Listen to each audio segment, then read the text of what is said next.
Assalamualaikum warahmatullahi wabarakatuh. Alhamdulillah, wassalatu wassalamu ala rasulillah. Segala puji dan puja kehadirat Allah subhanahu wa ta'ala. Juga salawat dan taslim kepada Nabi besar Muhammad sallallahu alaihi wa ala alihi wa sahbihi wasallam. Teman-teman sekalian, pada kesempatan ini kita bukan sedang membedah buku seperti biasa. Ini mirip dengan hari Senin kemarin di jam 12.00 sampai jam 13.00 waktu Indonesia Barat, tepatnya di Jakarta.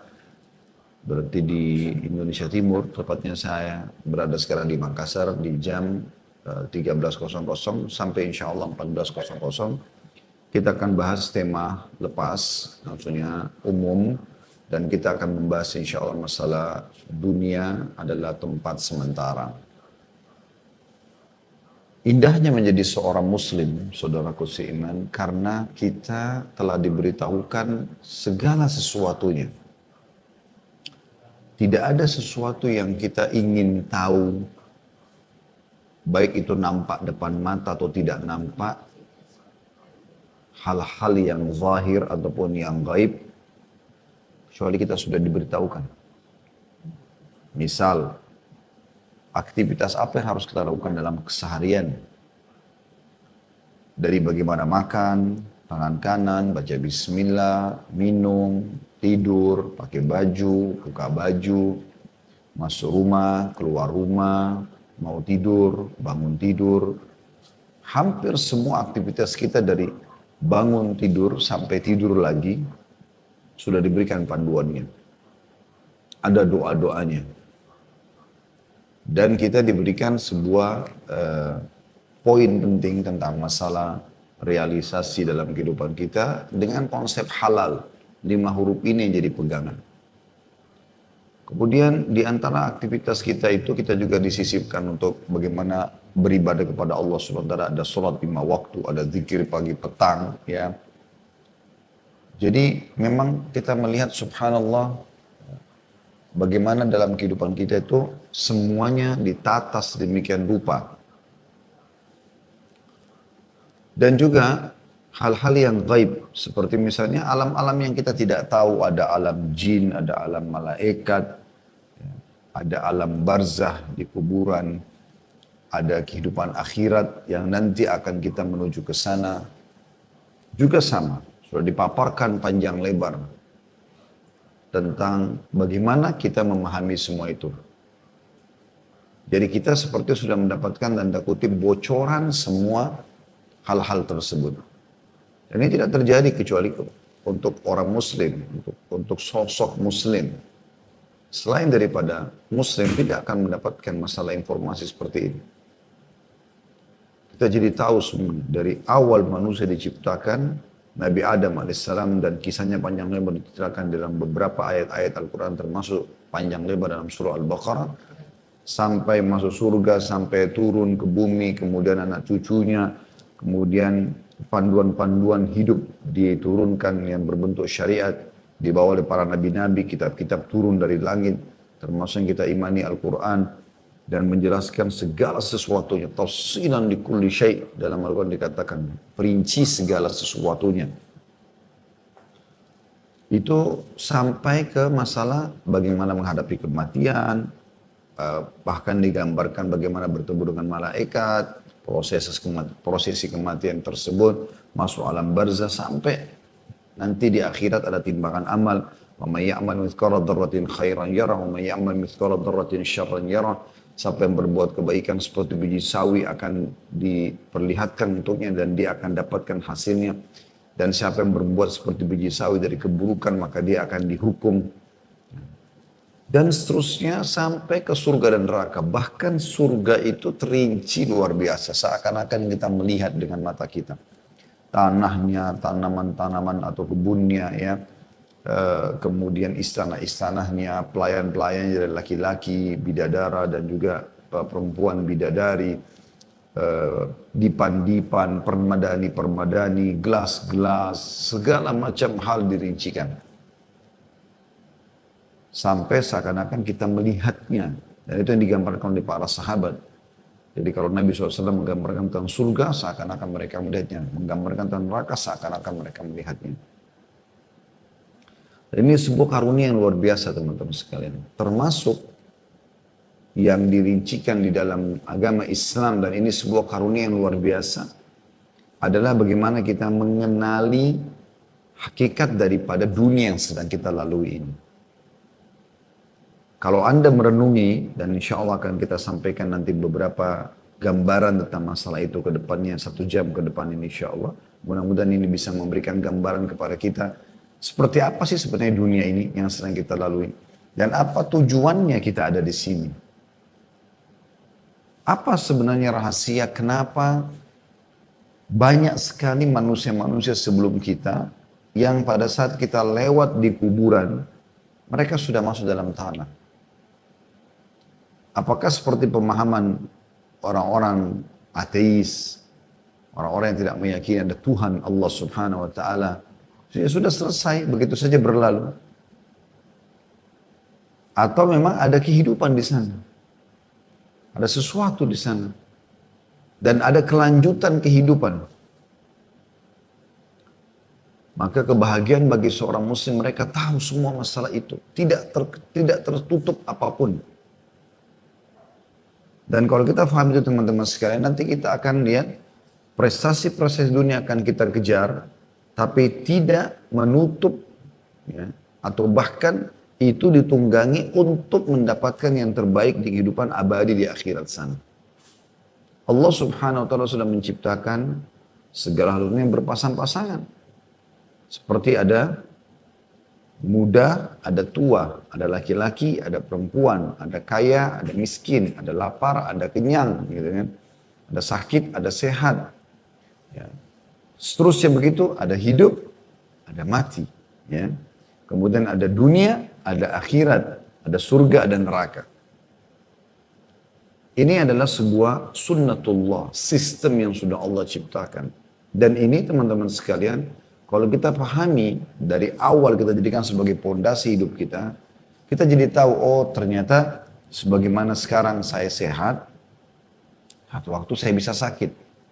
Dan pada saat sakit, kita yakin lagi saya akan sehat. Ini selalu berpasang-pasangan. Sebagaimana juga kita sekarang hidup, kita tahu kita akan mati, nanti kita akan hidup lagi. Tapi di akhirat sudah Allah Subhanahu wa taala pastikan tidak ada kematian lagi, karena Allah berfirman dalam Al-Qur'an, a'udzubillahi minasyaitonir rajim, la yadzuqunal mauta illa mautatal ula. Mereka tidak akan merasakan kematian kecuali yang pertama saja. Seperti itu. Baik. Saya mengajak di awal pembukaan kita teman-teman sekalian ini merenungi dan mentadabburi ayat-ayat Al-Qur'an. Saya minta teman-teman membuka aplikasi Al-Quran di handphonenya dan kita sama-sama coba melihat surah Al-Hadid ayat 20. Saya pun akan buka surah Al-Hadid ayat 20. Al-Hadid ini besi ya, bicara tentang besi. Surah nomor 57. Ya. Surah nomor 57 dalam Al-Quran, dibuka ayat 20-nya ya. Saya akan bacakan insyaAllah. A'udzu billahi minasyaitonir rajim. Allah memberikan gambaran kita di sini tentang kehidupan dunia ini supaya kita kenal, tahu seperti apa sih kehidupan dunia ini, kenapa kita ada di muka bumi ini, gitu kan? Apa yang harus kita lakukan? Ya. Di antaranya ada penjelasan dalam ayat ini. Kita dengarkan, saya akan baca. Al-Hadid sekali lagi, surah nomor 57 ayat 20 ya. A'udzu billahi minasyaitonir rajim. I'lamu annamal hayatud dunya la'ibun wa lahwun wa zinatun wa tafakhurun bainakum wa takathurun fil amwali wal aulad. Kamathali gaithin a'jabal kuffara nabatuhu thumma yahiju fatarahu musfarran thumma yakunu hutama. Wa fil akhirati azabun syadidun wa maghfiratun minallahi wa ridwan wa mal hayatud dunya illa mata'ul ghurur. Ketahuilah kata Allah, i'lamu, pelajarilah, fahamilah Kenalilah, itu masuk dalam makna semua sama. Bahwa sesungguhnya kehidupan dunia ini hanyalah permainan. Dan suatu yang melalaikan.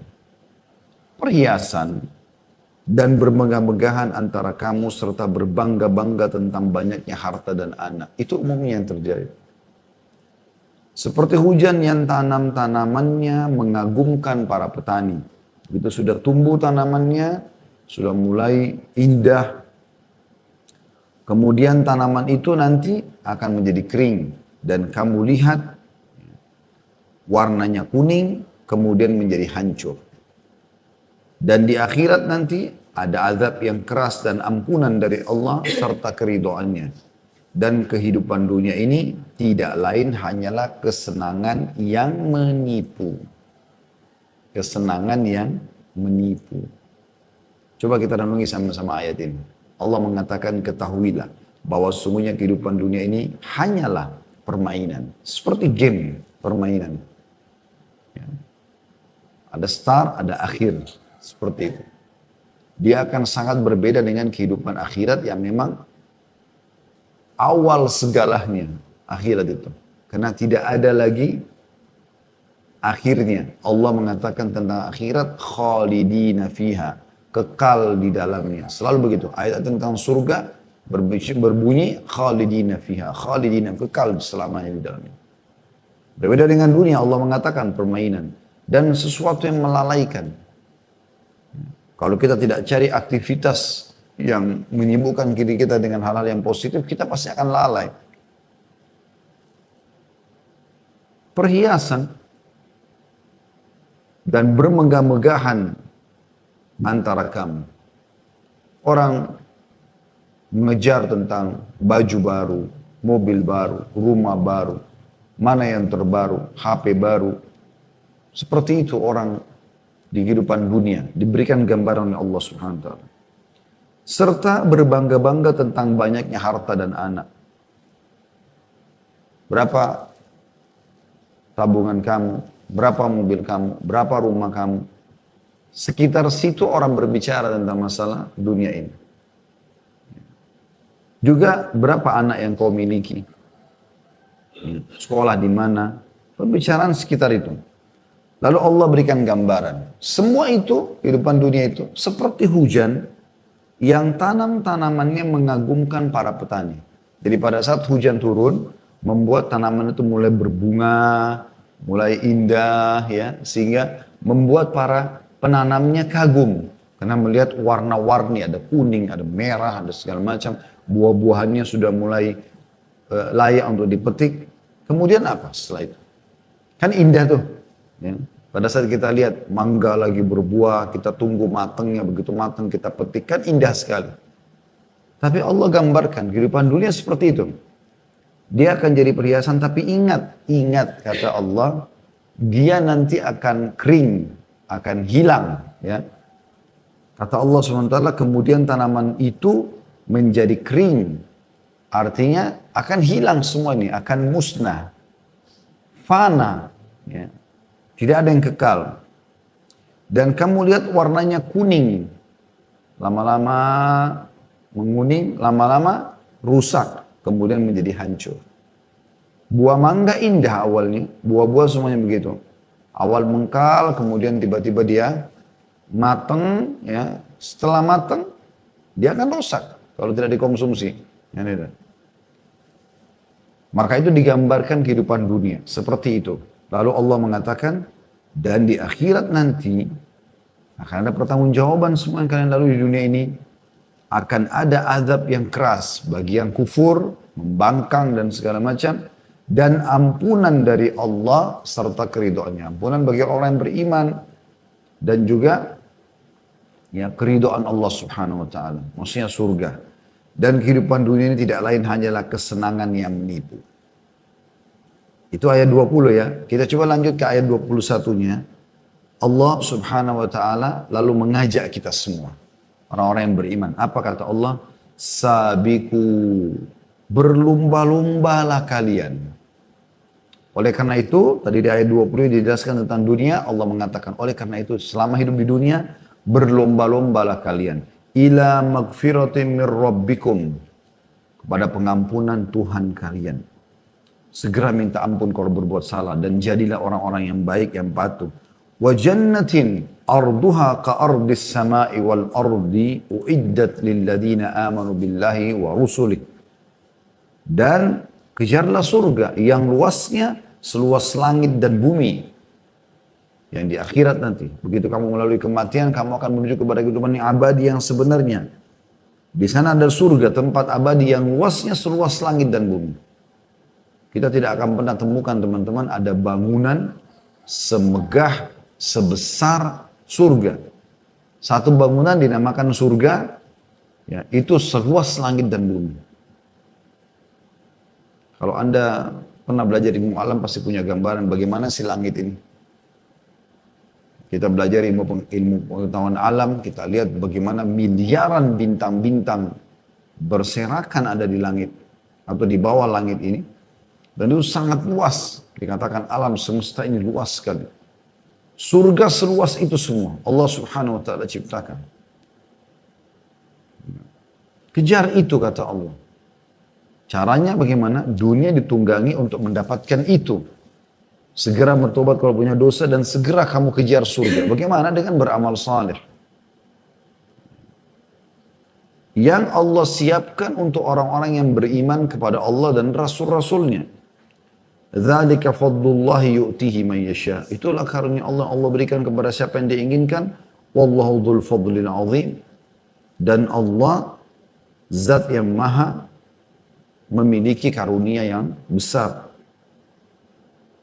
Kemudian teman-teman sekalian kita coba lihat lagi ayat yang lain yang berbicara juga tentang masalah dunia ini. Bisa dilihat dalam surah Yunus. Surah nomor 10 ayat 24. Kita buka lagi surah Yunus surah nomor 24. Maaf, surah nomor 10 ayat 24. A'udzu billahi minasyaitonir rajim. Innama mathalul hayatid dunya kama'in anzalnahu minas sama'i fakhtalata bihi nabatul ardi mimma ya'kulun nas wal an'amu hatta idza akhadatil ardu zukhrufaha wazayyanat wa dhanna ahluha annahum qadiruna 'alayha ataha amruna laylan aw naharan faj'alnaha hasidan ka'an lam taghna bil ams. Kadzalika nufassilul ayati liqaumin yatafakkarun. Artinya, sesungguhnya perumpamaan kehidupan dunia ini yang kalian sedang lalui, kalau masih ada yang belum tahu seperti apa dunia ini, apa sebenarnya hakikat daripada fenomena kita bangun pagi, aktivitas, sampai malam tidur lagi, besok begitu lagi, apakah begini terus atau akan ada akhirnya? Perumpamaan kehidupan dunia ini seperti air hujan yang kami turunkan dari langit. Lalu tumbuhlah dengan suburnya karena air itu tanam-tanaman bumi. Di antaranya dan dimakan manusia, sayur-sayuran, buah-buahan, dan binatang ternak. Hingga apabila bumi itu telah sempurna keindahannya, sudah hijau, merah karena musim panen ya, dan memakai perhiasannya, maksudnya sudah sangat memukau sampai orang datang foto dan segala macam. Dan pemilik-pemiliknya mengira bahwa mereka pasti menguasainya. Tiba-tiba datanglah kepadanya adab kami di waktu malam dan siang atau siang. Lalu kami jadikan tanaman-tanaman itu laksana tanam-tanaman yang sudah disabit. Seakan-akan belum pernah tumbuh kemarin. Demikianlah kami menjelaskan tanda-tanda kekuasaan kami kepada orang-orang kafir. Maksudnya orang-orang yang berfikir. Maksudnya adalah kehidupan dunia ini nggak usah kalian kejar berlebihan. Karena dunia ini itu toh akan habis nanti.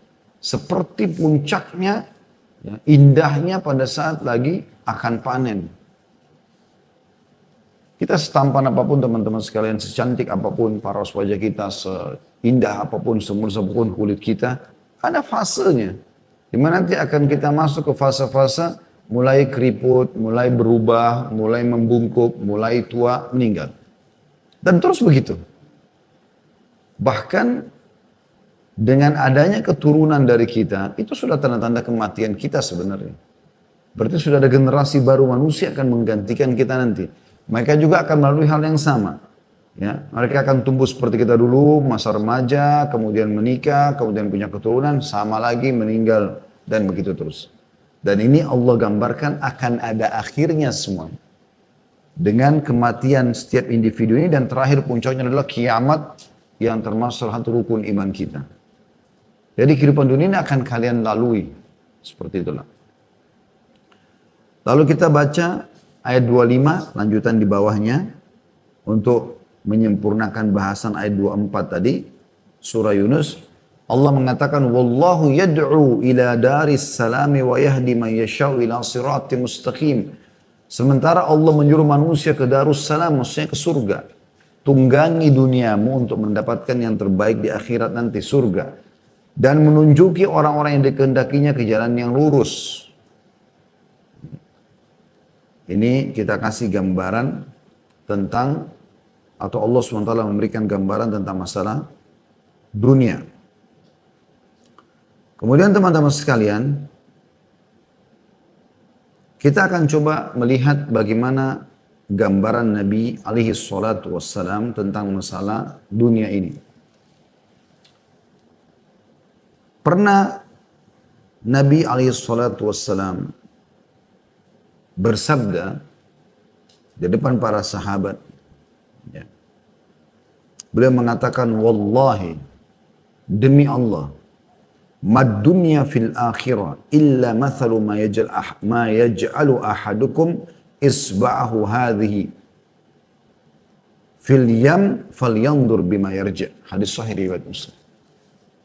Nabi SAW setelah melihat sahabat-sahabat pindah ke Madinah, mereka sudah mulai punya rumah, mereka sudah mulai punya perkebunan-perkebunan, mereka jihad dapat dua ghanimah harta rampasan perang. Mereka yang tadinya belum berumah tangga, sudah berumah tangga dan punya keturunan, sudah mulai makmur kehidupan. Gitu kan? Maka Nabi SAW mengingatkan. Langsung Nabi bersumpah, Wallahi, demi Allah, sesungguhnya dunia ini, maksudnya kalian sekarang rasakan makan enak, minum, punya istri, punya suami, punya anak, punya rumah, punya kendaraan, segala macam. Dunia ini dibandingkan akhirat, yang harusnya kalian tunggangi dunia ini untuk menuju ke sana. Ya, perumpamaan perbedaannya seperti jari seseorang di antara kalian, yang telunjuk yang kalian celupkan ke lautan. Maka lihatlah berapa banyak tetesan air yang ikut dengan jarinya. Dunia seperti tetesan air yang di jari telunjuk tadi, sementara akhirat seperti lautan yang luas. Artinya Nabi SAW memberikan gambaran kepada kita, dunia kalian lalui ya. Kenapa sih kita lalui? Tidak mungkin tidak. Semenjak ayah kita Adam alaihissalam dan ibu kita Hawa alaihissalam diturunkan oleh Allah SWT di muka bumi, maka tidak akan terjadi kiamat sampai seluruh keturunan Adam alaihissalam lahir. Tidak akan terjadi kiamat sampai manusia terakhir Allah takdirkan akan lahir. Dan Allah sudah mengatur tujuan kita untuk ada di muka bumi. Dalam surah Az-Zariyat Allah menjelaskan masalah itu. A'udzu billahi minasyaitonir rajim. Wa ma khalaqtul jinna wal insa illa liya'budun. Seingat saya surah nomor 56 ayat 50-an ini ya. Aku tidak menciptakan jin dan manusia ada di muka bumi itu kecuali untuk menyembah kepadaku. Untuk patuh menjalankan perintah-perintah Allah Subhanahu wa taala tujuannya. Dan mengejar akhirat. Siapapun teman-teman yang menjadikan akhirat targetnya dan dia tahu dunia untuk mengejar di sana, maka dia akan mudah sekali melalui muka bumi ini. Karena dia tahu cuma sebentar. Para orang-orang saleh sebelum kita, para sahabat, kalau mereka sakit, mereka tahu ini dunia. Mereka kehilangan harta, mereka kehilangan orang yang dicintai. Semua bagi mereka biasa saja. Yang penting jangan kehilangan tiket menuju kepada kehidupan abadi, yaitu iman dan amal saleh. Juga Nabi SAW pernah satu waktu pada saat beliau ada di satu tempat didatangi oleh Umar bin Khattab radhiyallahu anhu. Sementara Nabi SAW tidur di atas sebuah tikar, yang tikar itu kurang lebih dari pelapa-pelapa kurma. Jadi pada saat Nabi SAW tidur, ada bekas di badan beliau sallallahu alaihi wasallam. Maka Umar masuk lalu menangis melihat hal tersebut. Mengatakan, ya Rasulullah, Kisra rajanya Persia, mereka di atas, dan Kaisar rajanya Romawi, mereka di atas dipan-dipan yang empuk. Mereka enak hidupnya dengan didampingi dayang-dayang yang melayani semuanya. Sementara Anda, seakan-akan Anda ini nabi dan raja kami gitu. Anda seperti ini gitu. Maka Nabi SAW lagi berbaring, langsung duduk. Lalu mengatakan kalimat yang luar biasa. Beliau mengatakan, awa fi syakkin anta ya ibn Khattab. Apa kau ragu hai ibnu Khattab? Ibnu Khattab maksudnya Umar bin Khattab ini. Sesungguhnya innama lahum dunya wa lana al-akhirah. Sesungguhnya mereka itu orang-orang kafir yang kau sebutkan. Mereka memang menikmati dunia ini berlebihan. Sementara kita menuju ke akhirat. Artinya bagi seorang muslim, ada dia nikmati, tidak ada dia biasa saja. Karena dunia akan dia lalui. Bukan target utamanya. Orang mukmin itu teman-teman, dalam kondisi dia kaya, dia bersyukur. Dalam kondisi dia miskin, dia bersabar. Semua biasa saja bagi dia. Karena dia tahu dunia ini bukan tempat abadi. Hanya sementara. Akan dilalui. Dia tunggangin ini untuk menuju kepada kehidupan abadi.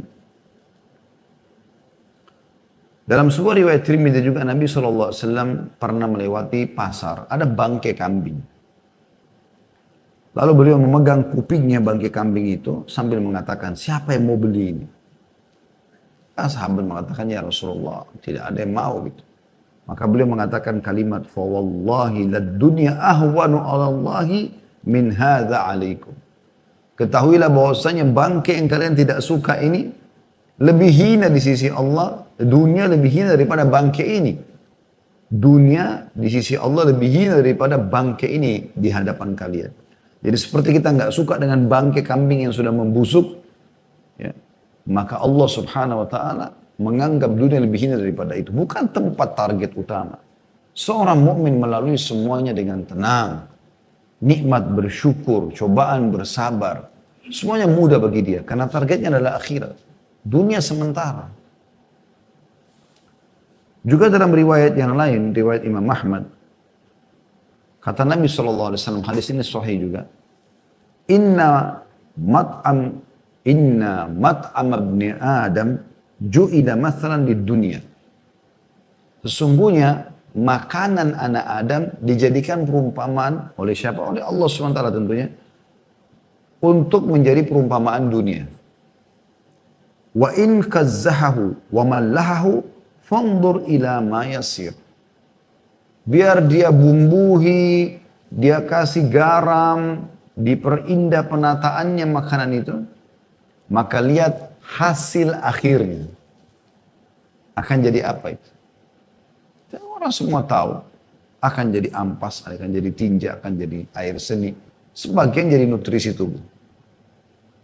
Yang tadinya makanan mewah, akan jadi begitu juga ujung-ujungnya. Pada saat itu saja indah kelihatan.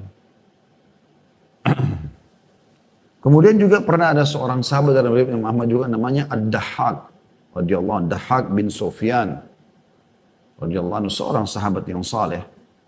Beliau mengatakan bahwasanya Rasulullah SAW pernah berkata pada beliau, anna Rasulullah SAW qala lahu, Nabi SAW bersabda kepada dia, ya Dahhak, ma ta'amuk? Wahai Dahhak, apa makananmu? Qala ya Rasulullah, al-lahmu wal laban. Maka dia mengatakan, ya Rasulullah, daging dan susu. Ini makanan paling mewah. Orang bisa makan daging, bisa minum susu itu luar biasa. Qala thumma yasiru ila madza? Nabi SAW tanya, lalu setelah itu jadi apa? Daging yang kau makan, susu yang kau minum, akan jadi apa? Qala ina ma qad alimta. Dahhak karena santun dengan Nabi SAW. Dia tidak mau bilang kotoran ya Rasulullah. Dia cuma mengatakan akan menjadi sesuatu yang sudah anda tahu ya Rasulullah. Maksudnya akan jadi kotoran, tinja dan air seni. Qala fa inna Allah Ta'ala daraba ma yakhruj min ibni Adam mathalan di dunia. Ketahuilah bahwasanya Allah Subhanahu wa Ta'ala menjadikan ya, apa yang keluar dari anak Adam itu sebagai perumpamaan dunia.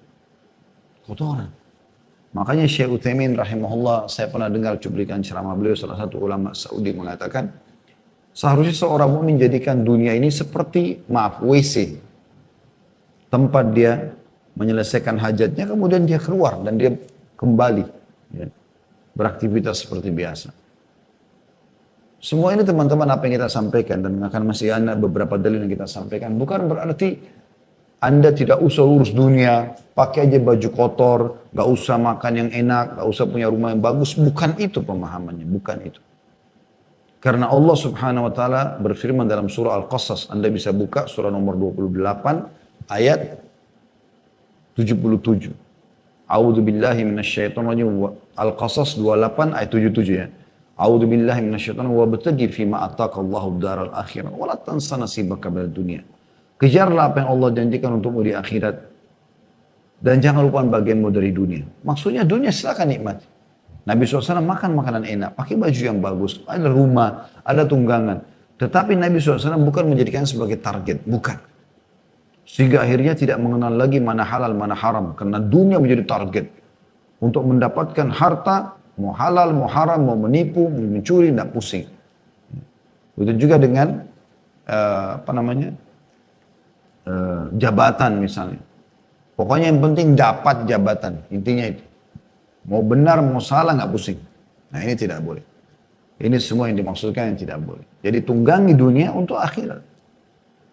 Jujur, amanah, tanggung jawab, ya, berprestasi dalam segala hal, tapi halal. Dan tujuannya semua untuk akhirat. Orang beda sekali teman-teman. Kalau ada orang yang memang tujuannya dunia, dan ada orang tujuannya akhirat, beda sekali. Antara langit dan bumi. Kalau orang tujuannya akhirat, maka dia tidak pernah berharap ada balasan dari dunia. Kalaupun datang sebagai rezeki dia terima. Kalau tidak, maka dia tidak ada masalah. Itu kalau orang targetnya akhirat. Tapi kapan orang targetnya dunia, maka apapun yang dikerjakan walaupun kecil selalu berharap diterima kasih, ada balasan duniawiyanya. Bahkan tidak berharap untuk bisa membantu orang atau berteman dengan orang yang tidak ada mendatangkan masalah duniawiyah bagi dia. Nah ini semua karena orang targetnya dunia, bukan targetnya akhirat. Kalau orang targetnya akhirat, dia tahu semua akan dapat pahala. Renungi ini, sabda Nabi SAW, hadis sahih riwayat Ahmad dan juga Tirmidzi. Kata baginda Nabi SAW, qala Allah Ta'ala. Dalam hadis qudsi, Allah Ta'ala berfirman, ya ibn Adam tafarraq li ibadati amla sadraka ginan wa asuddu faqrak. Wahai anak Adam, luangkan waktumu untuk bisa beribadah kepadaku. Artinya semua aktivitasmu jadikan ibadah untukku. Karena aku lakukan, mencari rezeki, menikah, punya keturunan, berteman, bertetangga, segala macam. Semua itu karena Allah subhanahu wa ta'ala yang perintahkan, jadikan ibadah. Maka aku akan mengisi dadamu, hatimu dengan kekayaan. Dan aku akan menutup pintu-pintu kemiskinan darimu. Selesai. Ibadah, jaga hubungan sama Allah subhanahu wa ta'ala, Allah bukakan semua. Renungi baik-baik hadis ini teman-teman.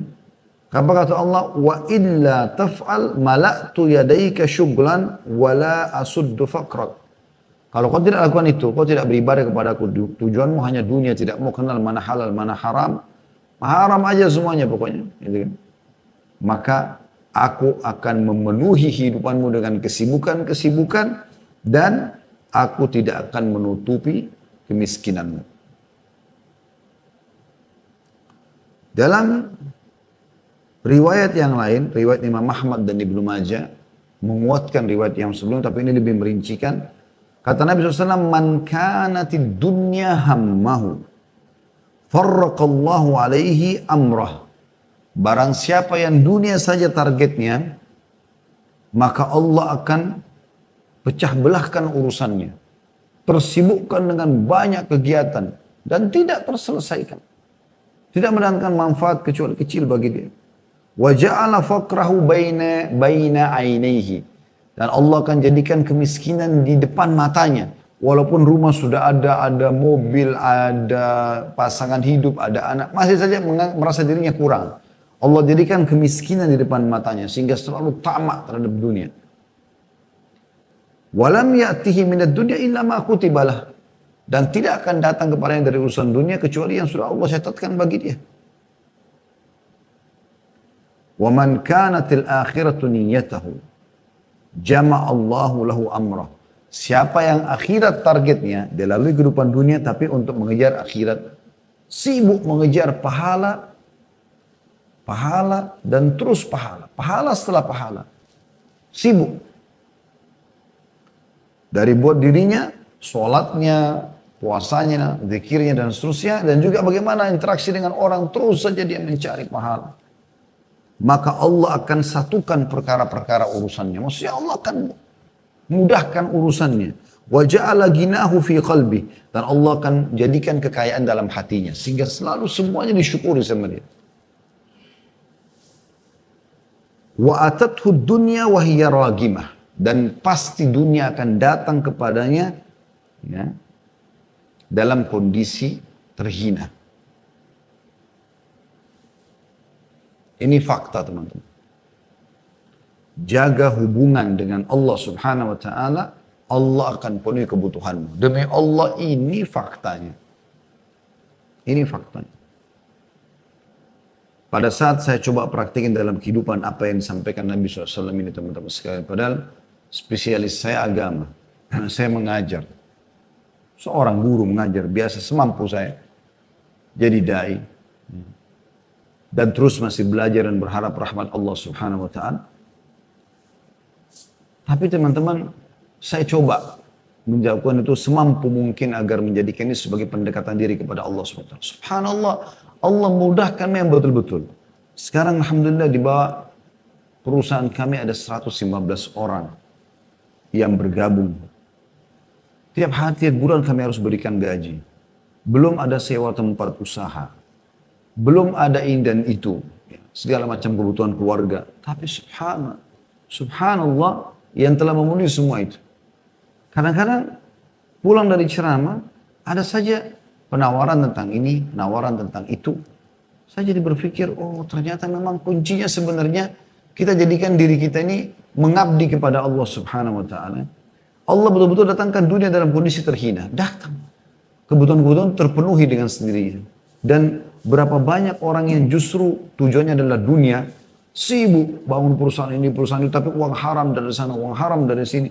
Subhanallah, terlilit utang sana sini, ya. Bermasalah dalam rumah tangganya, ini dan itu, anaknya nakal, durhaka sama dia. Belum lagi pada saat dia meninggal, mungkin meninggalkan utang bagi ahli waris, atau masa-masa hidup Allah permalukan, karena hasil uang haram, maka disita semua ya, rumah-rumahnya dan segala macam. Banyak hal yang terjadi.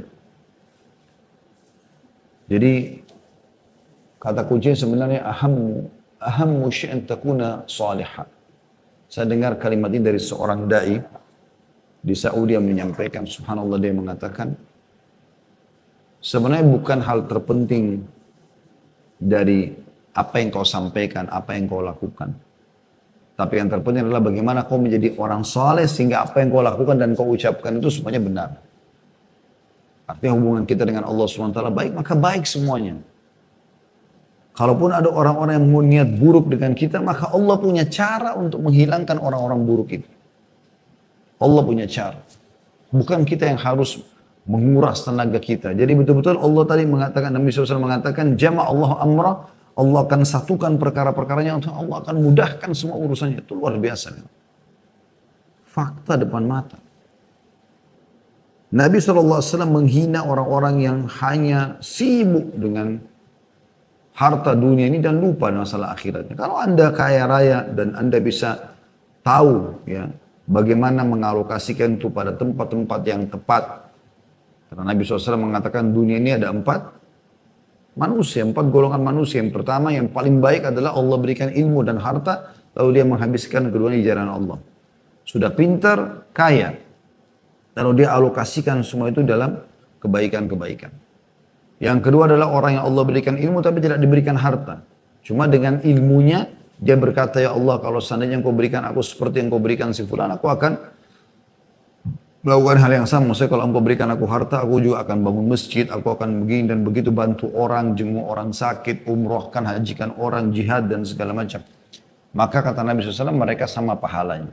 Golongan ketiga adalah orang yang Allah berikan harta tapi tidak punya ilmu. Kaya, ini urusan dunia saja. Nggak ada ilmunya, nggak mau belajar mana halal, mana haram. Kemudian dia pakai dalam kemaksiatan, diskotik, bar, segala macam. Maksiat kepada Allah, khamr, narkotika, perzinahan. Wa na'udzubillah. Ya. Kemudian ada golongan keempat yang melihat golongan ketiga ini, dia bilang kalau seandainya saya punya harta sama dengan si fulan, saya akan buat yang sama. Maksudnya saya juga akan buat kemaksiatan begitu, maka keduanya sama dosanya. Kalau orang mukmin dia tahu bagaimana hartanya harus dari sumber halal. Karena kata Nabi SAW, ta'isa abdul dinar, ta'isa abdul dirham, ta'isa abdul khamisah, ta'isa abdul khamilah. Sungguh terhinalah hamba-hamba harta ini semua. Dinar, dirham, ya. Ini semua istilah-istilah harta. In u'tiya radhi. Kalau seandainya Allah berikan dia ridho. Wa illam yu'ta sakhit. Tapi kalau dia mau lakukan sesuatu lalu Allah belum berikan, maka dia marah. Ta'isa wan takas. Sungguh tersungkur dia dan terhina dia. Wa idha syika falan taqash. Kalau saya dia tertusuk dengan duri, semoga dia tidak bisa selamat dari duri itu. Tuba li abdin akhadha bi'inani farasihi fi sabilillah. Sungguh beruntung seseorang hamba yang telah mengambil tali kekangan kudanya, lalu dia pergi berperang di jalan Allah. Ash'athu ra'suhu. Rambutnya penuh dengan debu. Mukbarra kadamah. Kedua kakinya penuh dengan debu. In kana fil hirasati kana fil hirasa.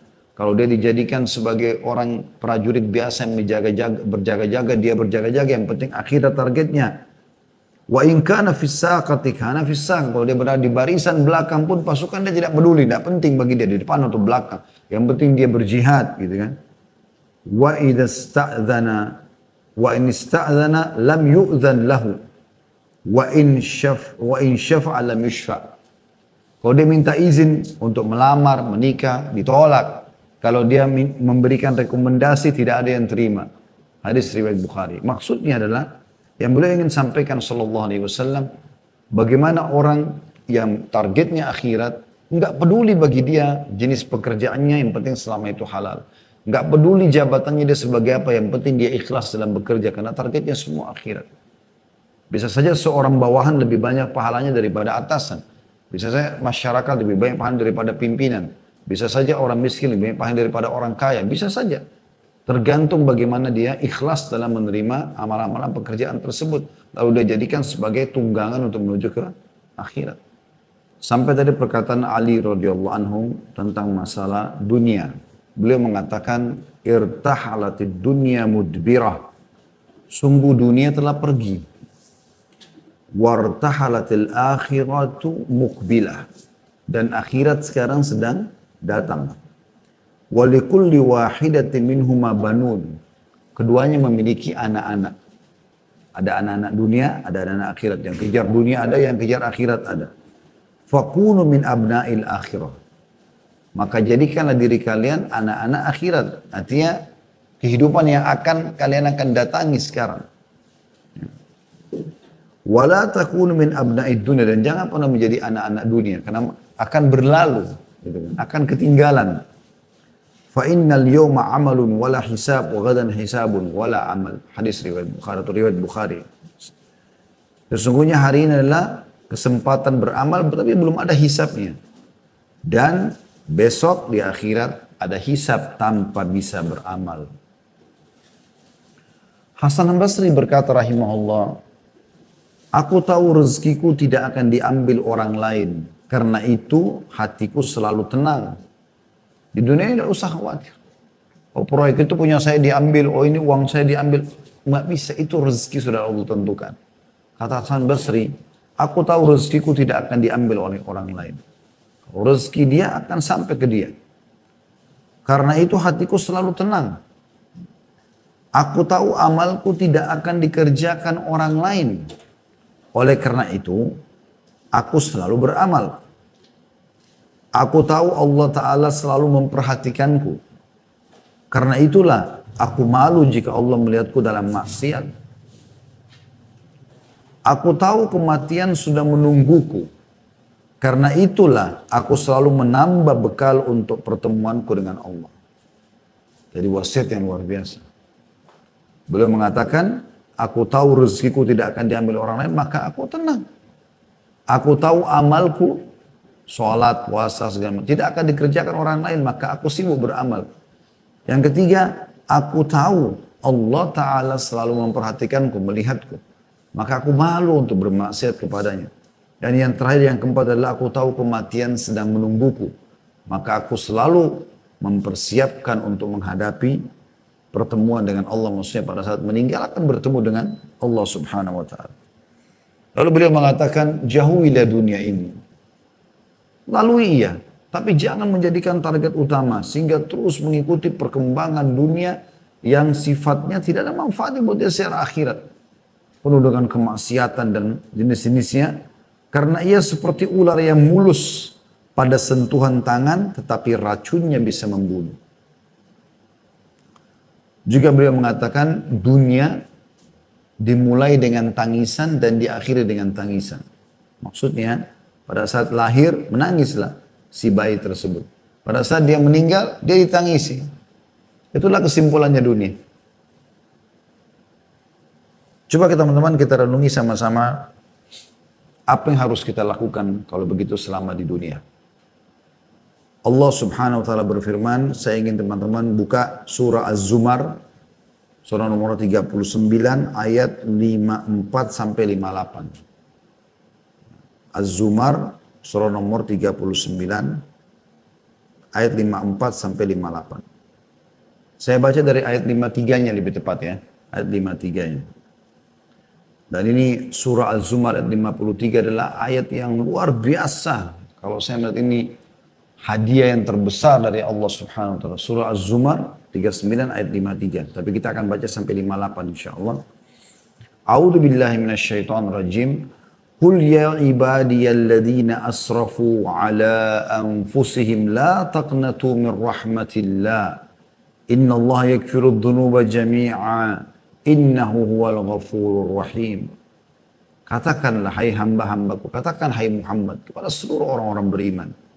Hai hamba-hambaku, pesan dari Allah yang melampaui batas terhadap diri mereka sendiri. Sudah banyak buat dosa, pelanggaran-pelanggaran, kelalaian-kelalaian. Janganlah kamu berputus asa dari rahmat Allah. Sesungguhnya Allah mengampuni dosa-dosa semuanya. Sesungguhnya dialah yang maha pengampun lagi maha penyayang. Allah SWT memastikan asal kita mau taubat, mau kembali ke jalannya, kita mau memperbaiki sekarang dan mau menuju ke akhirat, maka Allah akan mengampuni semua kesalahan.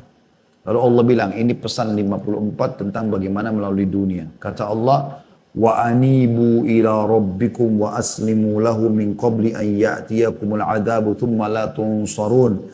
Dan kembalilah segera kepada Tuhanmu. Dan berserah dirilah kepadanya sebelum datang azab kepadamu, kemudian kamu tidak dapat ditolong lagi. Ya, segera sekarang, sadarlah setelah mengetahui tentang hakikat dunia ini, tugas-tugas kita selama di dunia, maka kembalilah segera kepada Allah Subhanahu wa Ta'ala. Ya.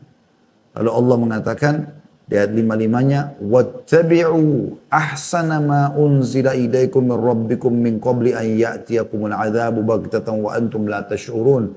Dan ikutilah sebaik-baik apa yang telah diturunkan kepadamu dari Tuhanmu. Maksudnya Al-Quran. Hadis-hadis Nabi SAW, syariat Islam, ikutilah sebaik-baiknya. Yang halal nikmati, yang diperintahkan wajib ataupun sunnah kerjakan. Yang haram jauhi. Ya. Yang dilarang, haram ataupun makruh jauhi. Ikutilah sebaik-baik apa yang telah diturunkan kepadamu dari Tuhanmu sebelum datang azab kepadamu. Karena kau lalai, kufur, bisa datang azab dengan tiba-tiba, sedang kamu tidak menyadarinya. Karena banyak orang begitu, lalai. Kalau dari diskotik tabrakan, mati.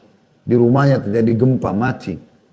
Naik turun tangga, kepleset, jatuh, kebentur, mati. Dan sekian banyak. Contoh-contoh dalam masalah ini. Ayat 56-nya. Dan pada saat meninggal apa yang dia katakan, antakula nafsun Ya hasrata ala ma farrattu fi jambillahi wa in kuntu laminas sakhirin. Supaya jangan ada orang yang mengatakan pada saat mau meninggal atau sudah meninggal, amat besar penyesalanku atas kelalaianku dalam menunaikan kewajiban terhadap Allah. Sedangkan aku sungguhnya termasuk orang-orang yang memperolok-olok, maksudnya agama Allah. Wa na'udzubillah. Ada orang subhanallah meninggalkan perintah agama lalu lalai sampai dia meninggal. Tidak taubat dan memperbaiki. Ini kerugian yang besar bagi dia. Semua orang-orang yang menjadi teman kita, orang-orang yang bersama kita, apalagi ahli maksiat sama-sama saling mendukung dalam kemaksiatannya teman-teman sekalian. Ini hanya sampai kita meninggal dulu atau dia meninggal dunia. Kalau dia meninggal dunia lebih dulu, kita akan tinggalkan dia di kuburan. Tidak mungkin kita akan duduk di kuburan menemani dia. Kalau kita meninggal lebih dulu, dia pun hanya sampai di kuburan. Setelah itu dia akan pulang, dia aktivitas seperti biasa. Ayat 57-nya. Au taqula law anna Allah hadani lakuntu minal muttaqin. Atau jangan ada yang berkata lagi nanti, kalau sekiranya Allah memberi, wah, bukankah sekarang Anda bisa baca Al-Quran dan terjemahannya, bukankah banyak pengajian, bukankah di medsos juga banyak ceramah-ceramah. Tapi nanti orang kalau tidak mengikuti itu akan menyesal semua. Allah bilang, dia mati, dia menyesal. Ayat 58 juga sama.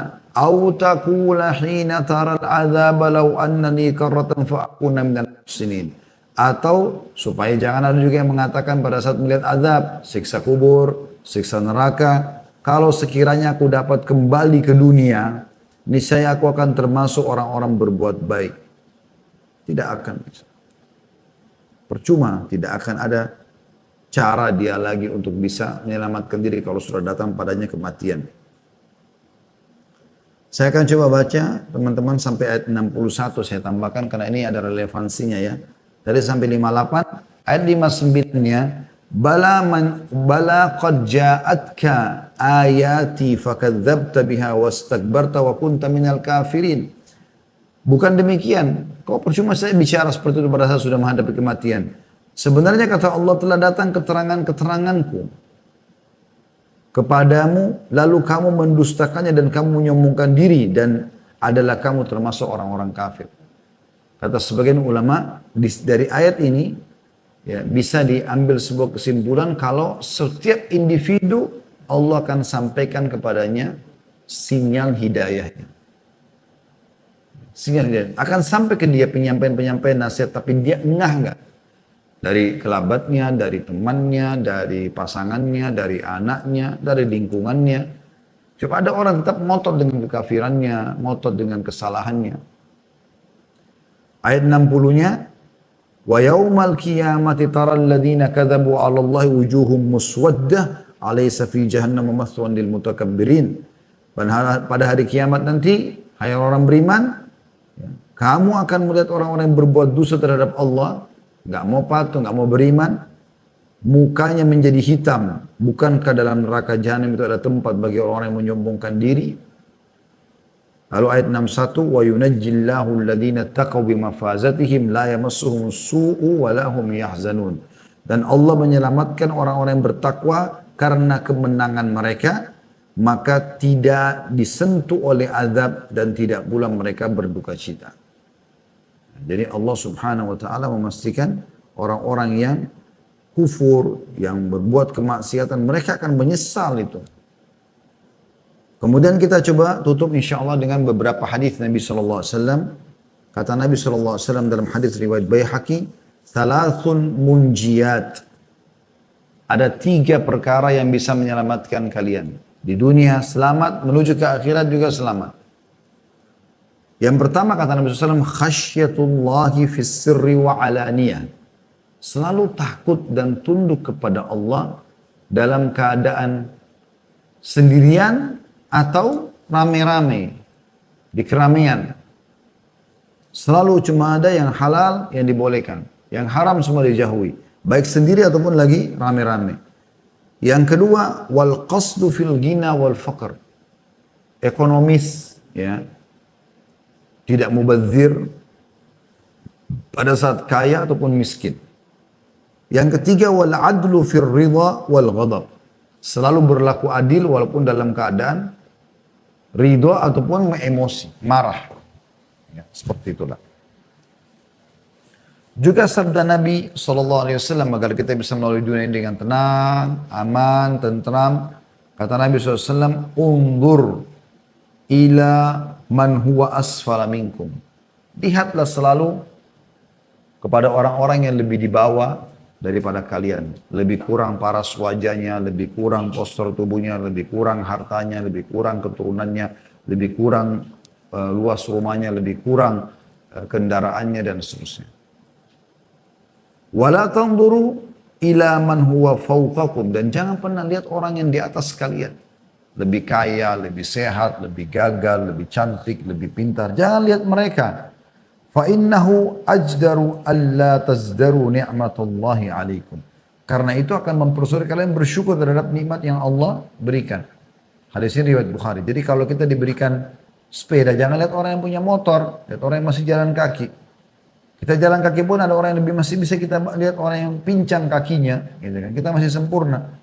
Kalau kita punya motor, jangan lihat orang yang punya mobil, kita lihat orang yang masih pakai sepeda. Kita punya mobil tahun 2000 misalnya, jangan lihat orang yang punya mobil 2020, kita lihatnya yang di bawah itu, dan seterusnya. Kita punya rumah tipe 36, jangan lihat orang yang punya rumah lebih besar, lihat rumah yang lebih kecil, seterusnya begitu.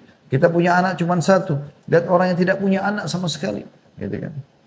Kita sudah menikah tapi tidak punya anak, lihat orang yang belum menikah. Masih banyak yang bisa kita lihat. Sehingga kita selalu bersyukur terhadap nikmat Allah Subhanahu wa ta'ala.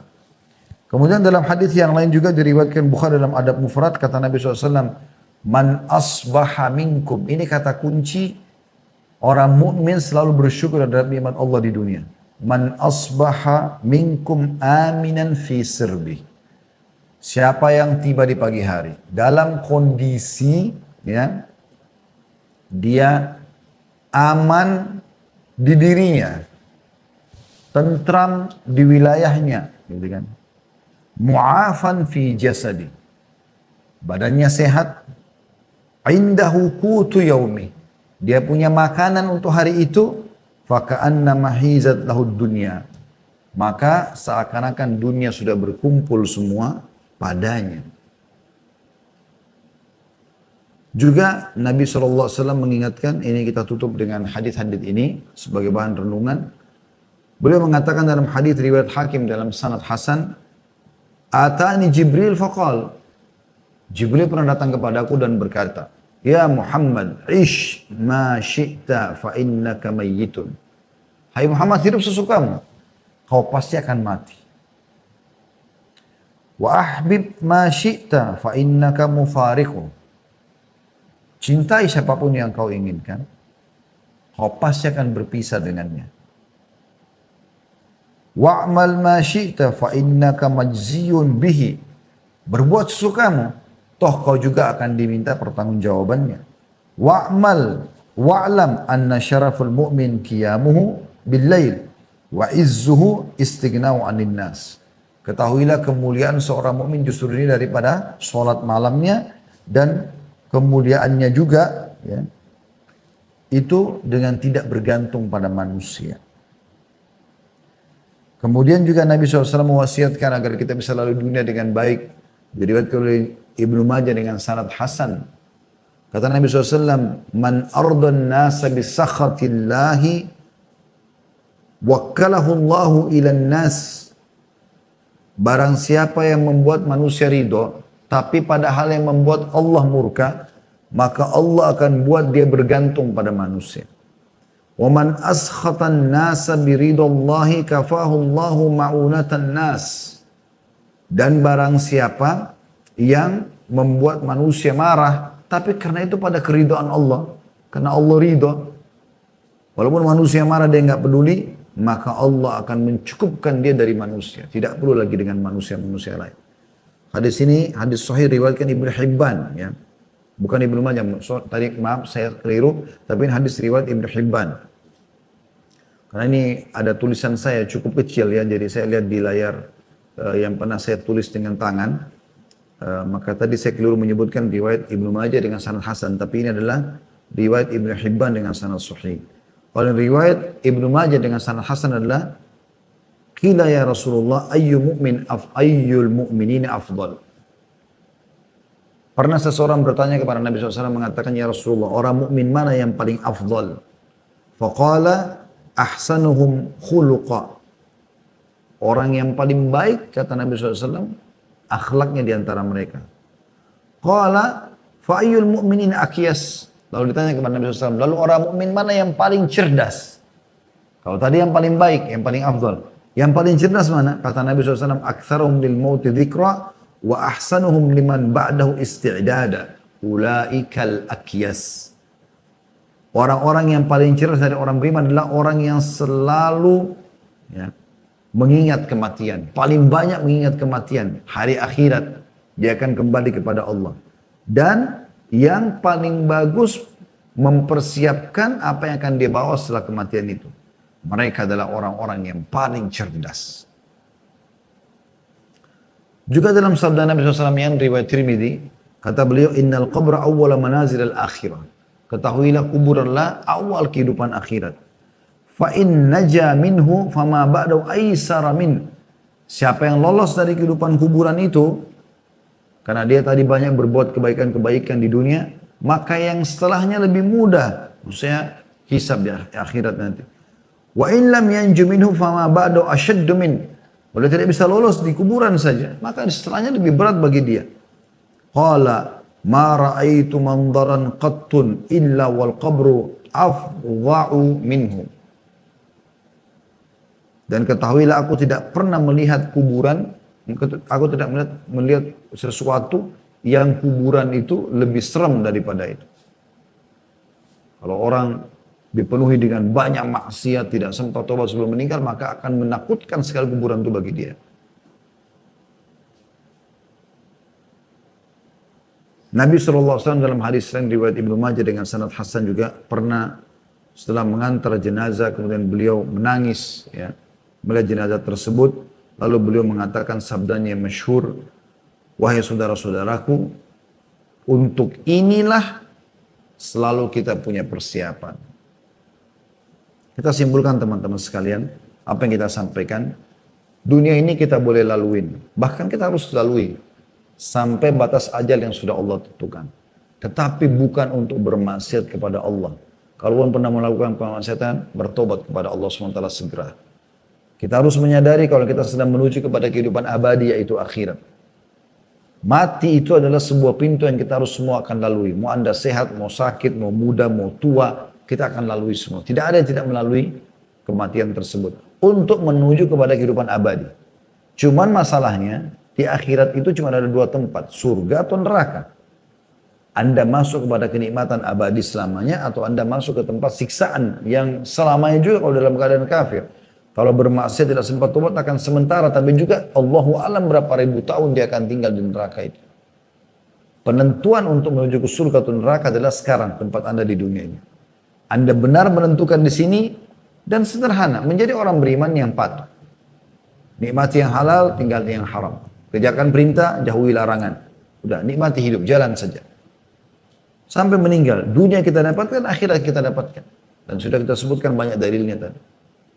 Dan jangan sebaliknya, menjadi orang-orang yang terus sibuk dengan urusan dunia yang akhirnya melupakan akhiratnya. Tidak ada urusan sama akhirat sama sekali. Dari bangun tidur sampai tidur semuanya cuma tahu gunjing, fitnah, manipulasi data, haram semuanya. Zina, khamr, dan seterusnya. Akhirnya dunia dia sebenarnya juga tidak menikmatinya karena pasti akan ada akibat dari perbuatannya. Mana teman-teman sekalian ada orang di dunia ini berbuat kesalahan lalu tidak kena hukuman. Anda akan lihat akan datang saatnya dia dihukum. Makin lama dia terjerumus dalam kemaksiatan itu maka makin berat hukuman Allah SWT kepada dia.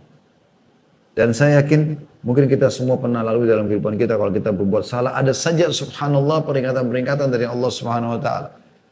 Dimulai dari penyesalan, awal kalau kita mau berbuat dosa kita takut dulu, khawatir, lalu kalau kita lakukan akhirnya muncul penyesalan. Kalau kita taubat aman, tapi kalau kita tidak taubat maka akan datang hukuman-hukuman yang lebih berat. Kalau ada orang sadar dengan peringatan dari Allah SWT hanya dengar cuplikan, lihat lihat cuplikan misalnya, mungkin Anda mau buat dosa, tiba-tiba Anda buka YouTube, oh ternyata ada ceramah tentang ini, kayak seakan-akan Allah sedang mengingatkan gitu. Anda sadar, alhamdulillah.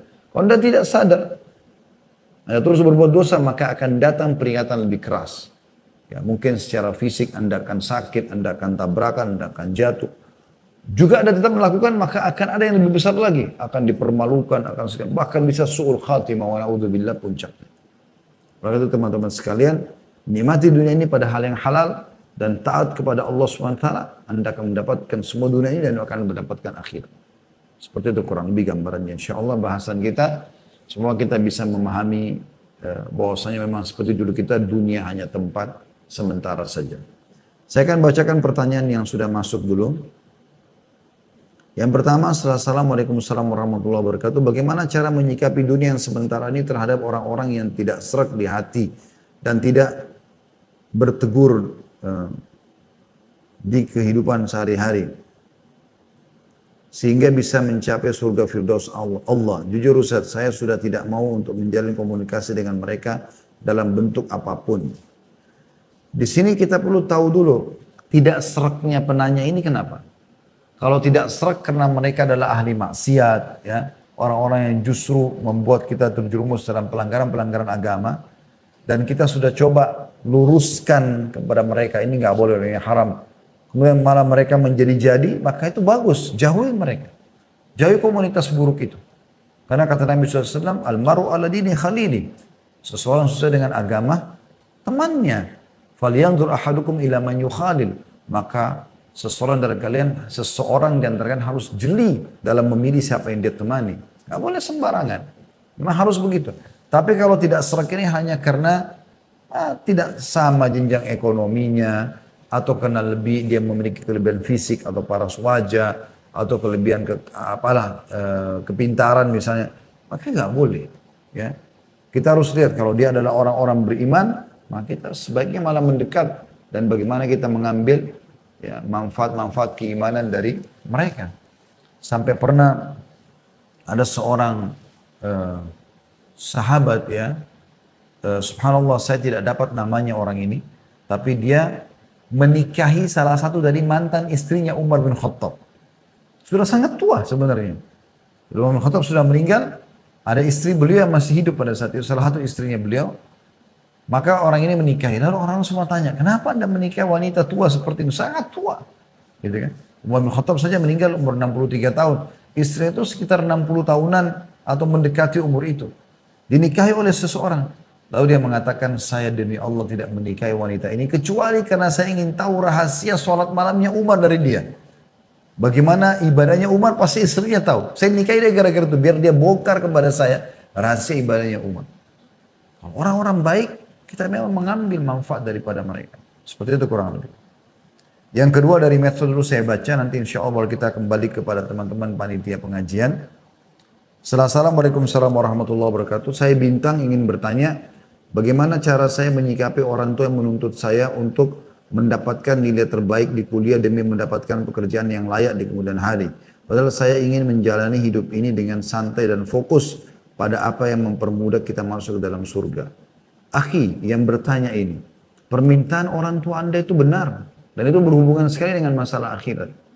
Seorang mukmin memang dianjurkan dan ditekankan agar mereka mencari prestasi terbaik di dunia.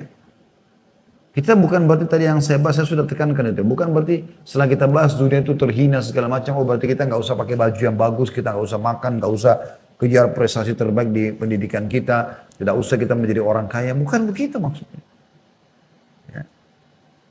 Anda disuruh oleh orang tua dan sebagai bentuk bakti kepada orang tua, harusnya ya Anda mengejar itu. Sebagai bentuk bakti kepada selama bukan yang diminta maksiat maka penuhi. Itu bentuk bakti kepada orang tua. Dan juga kita dianjurkan dalam Islam mengejar prestasi terbaik. Tidak pernah dalam Islam kita dilarang mengejar yang terbaik dari dunia ini. Tidak pernah. Kita disuruh mengejar yang terbaik. Kita boleh makan minuman yang terbaik. Allah mengatakan, makanlah halalan thayyiban. Halal yang dibolehkan dan thayyibah yang berkualitas. Kita disuruh menggunakan pakaian yang bagus. Ya, tapi tidak berlebihan, tidak memberi dan halal harusnya. Kita disuruh memiliki tempat tinggal, tunggangan, boleh. Nabi SAW punya semua itu dan Nabi SAW punya pembantu rumah tangga. Tapi bukan jadikan sebagai target utama. Justru Anda, saya sarankan penanya ini, memang harusnya mengejar yang terbaik dari apa yang bisa dikejar dari proses dunia ini. Yang penting diniatkan untuk akhirat. Ya, misalnya diniatkan untuk menuntut ilmu yang benar, kemudian juga sebagai bentuk bakti pada orang tua gitu kan. Kemudian juga mengamalkan ilmu itu nanti kepada orang-orang yang membutuhkannya.